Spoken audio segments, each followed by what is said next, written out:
Alright, hi guys, here today to talk to you about some squat therapy. We're going to go over the air squat and then we'll work ourselves into the wall and an implement underneath you. So today you might need either a wall ball, a chair, anything to kind of help you prevent from going too far below parallel for any of this. So to start off, Matt's going to demo with us. He's going to start with just the air squat.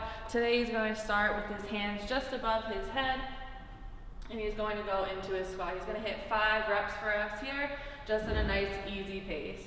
Right now we're kind of focusing on making sure that he has a nice flat back, keeping that lumbar curve. And where are his knees going? Driving over the toe. Good. And more. Awesome. And relax. Awesome. So there are a couple of things to notice here, just making sure as he goes below parallel he's not going too far. Right now he kind of has that little wink at the bottom, so we're going to put a wall ball underneath of him to prevent that for the day.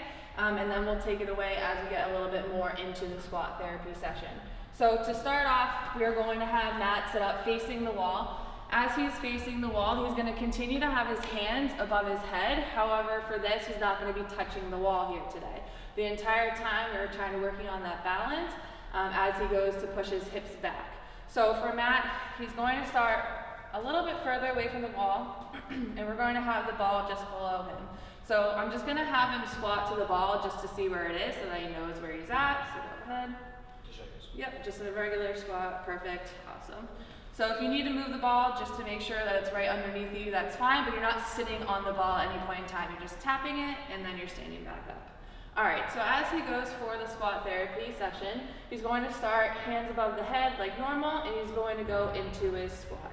He's going to drive those knees out as he goes nice and slow all the way down.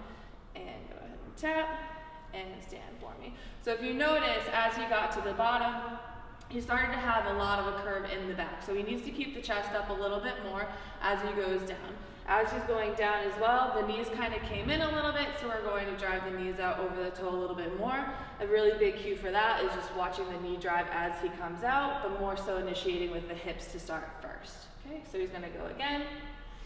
Good, and he's keeping the chest up nice and high. You noticed, back stayed a little bit flatter here. Awesome, and knees were over the toes a little bit more. So, to challenge yourself a little bit more, now we're going to take a step to the wall. Okay, we'll move the ball up, keeping that there for him so he doesn't have that little wink at the bottom.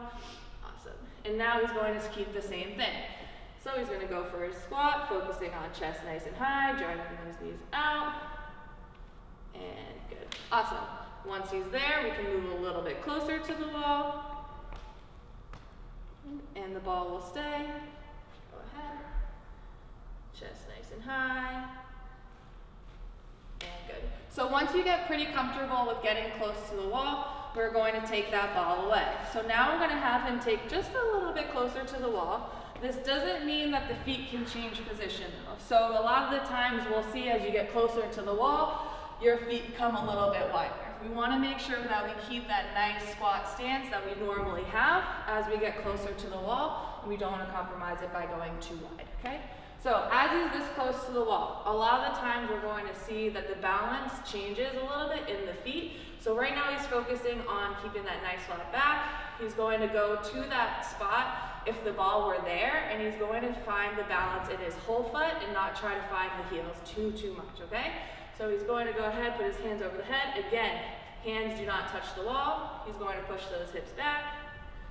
And he's going to continue nice, slow, and control. Good, and if you notice, the balance comes onto the heels a little bit. That's okay. So he's going to stand back up. He's going to keep that control. For this, he's going to push his hips back a little bit more here because he's at this point right now, he's kind of leaving a little bit too much of a straight down position versus getting those hips back. Okay, so go ahead. Good, hips, hips, hips. There we go, hips, hips, hips. Good, nice, and stand. Awesome, so that was a little bit better because you started pushing those hips back a little bit sooner versus continuing straight down in that hip pad. So I'm gonna have him do one more. I want you to focus on the whole thing. So he's keeping hands above the head, back stays nice and flat, and the knees are continuing to drive.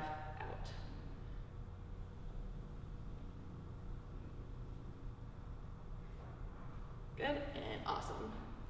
Good. So these are things that you can do every single day. Working yourselves further away from the wall, getting yourself closer to the wall, ideally being as close as you can to the wall without anything compromising, rounding the back, knees caving in, and that balance are those big things that you're really focusing on here for that.